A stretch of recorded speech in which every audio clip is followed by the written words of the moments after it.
How do you communicate that through the business? Hopefully not paper. Not paper, absolutely not paper, no.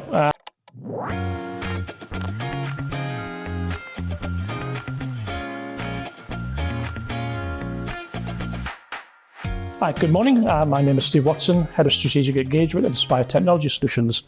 Today we're going to talk about Aspire's journey to becoming a certified carbon neutral business, and also how we work with our strategic partners at Stellium. And we've got today Ed Bissell with us here from Stellium, our Business Development Director. How we work with Extreme Networks, James Reynolds, Partner Account Manager here today, and how we work with BornGood, Simon Howatson, CEO is here today, and also how we work with public sector organisations and public sector frameworks. I'm pleased to say we've got Zoe Morgan-Kriek with us here today. We're going to touch on our sustainability journey. We're also going to look at how we've worked with those partners to develop sustainable technology, products and services, and also a peek into the future in terms of some exciting initiatives that we're going to be launching in the sustainable technology space. Despite what might be thought, there are actually some quick wins that all organisations can make of any size to kickstart that journey. So just to get some ideas flowing, I'm just going to go around our panel today, and I'll start with Simon. I think for like medium-sized organisations, if you're just looking to make some quick changes, maybe look at bulbs, things like make sure you've got LED bulbs, your recycling, make sure your waste is going to the right places. Obviously, that's important to us as being someone who gets rid of waste and organises that and safely dispose of that. But just lights, make sure your electricity, try and buy that green. Just some quick ones there, I think. I don't want to take everything.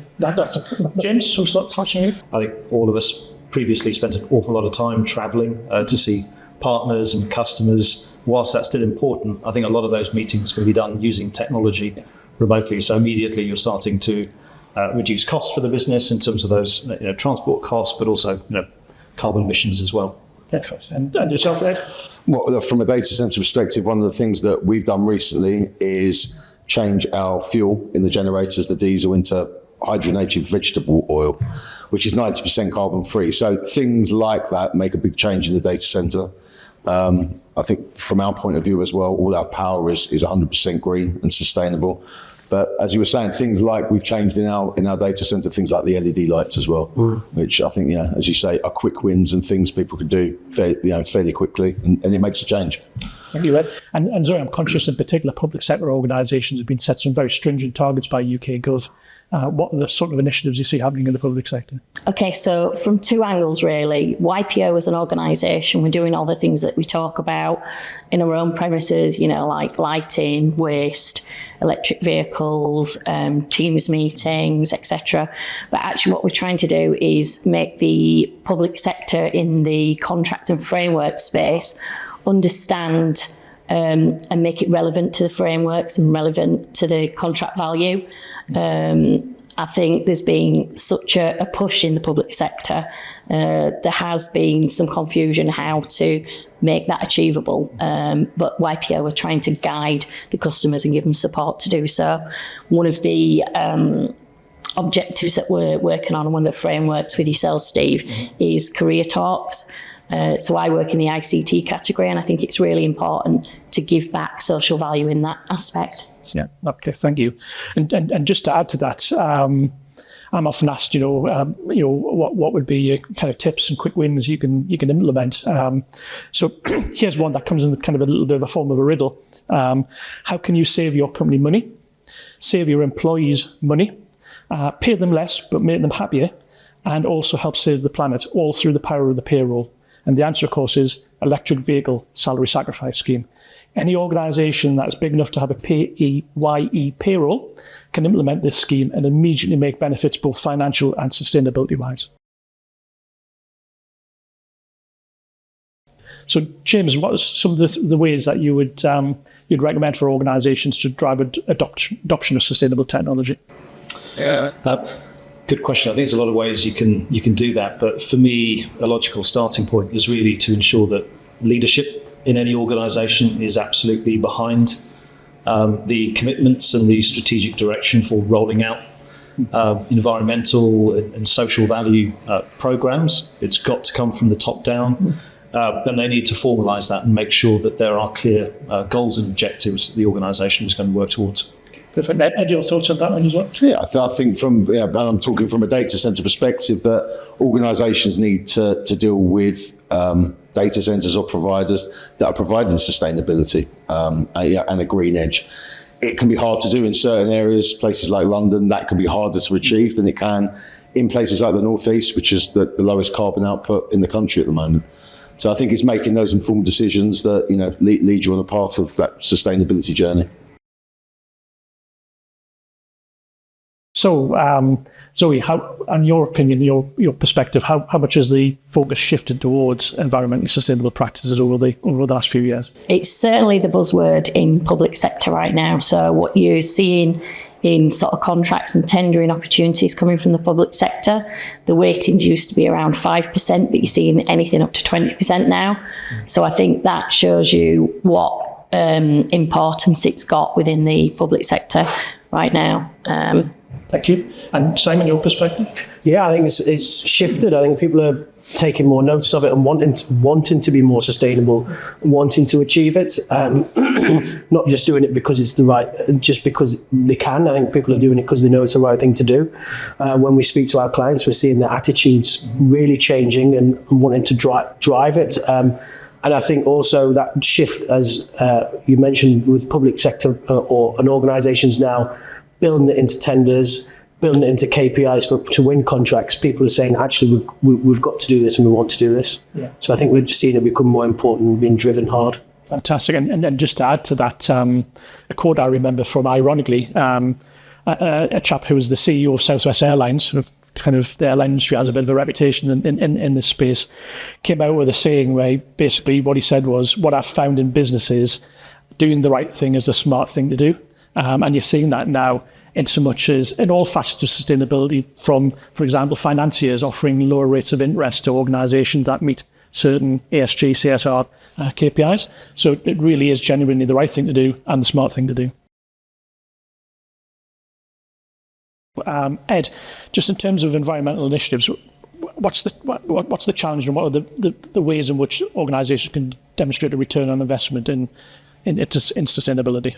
Look, I think from a sustainability perspective, you're going to get a return on investment, as you said earlier, in doing the right thing. And I think things like the electric vehicle sacrifice you were talking about, it makes people happy. You're adding to this whole sustainability message that we've got, and it's showing from the top and to the whole business that that there's ways to achieve this.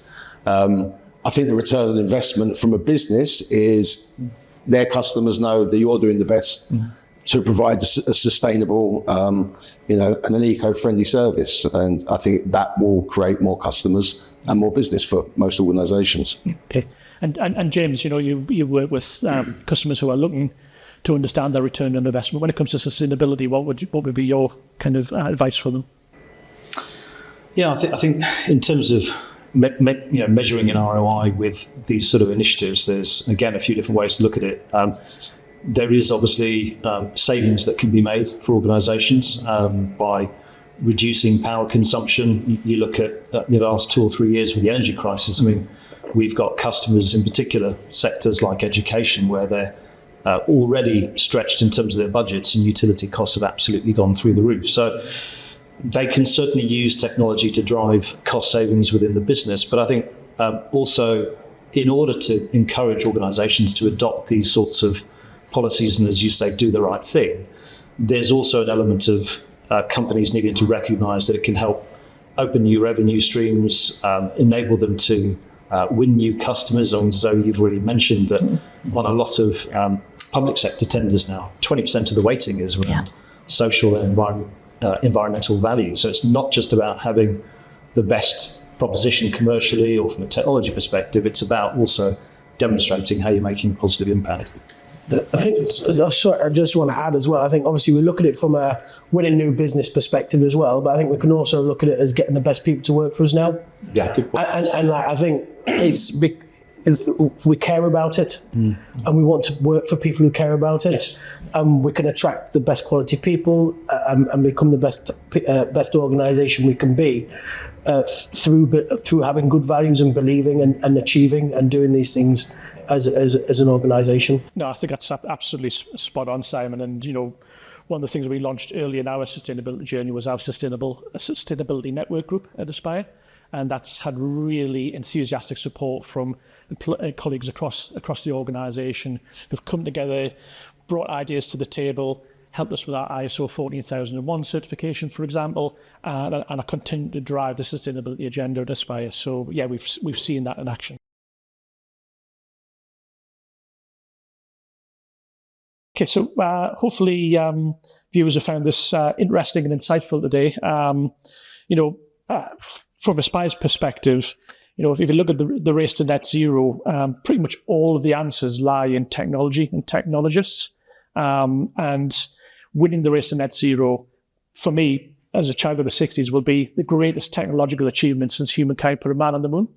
So as a technology company, we're absolutely dedicated to playing our role in that, because it's a challenge we're willing to accept, it's a challenge we're not willing to postpone, and it's a challenge we want to help win. So as part of that, I'm excited to say we're announcing today the launch of NEST, the North East Technology Consortium. So the objective of NEST will be to bring together companies who are either working in the sustainable technology sector or delivering sustainable technology products and services, or have a passion for improving their own carbon footprint and sustainability characteristics. So we'll put more information out on our social media and on our website.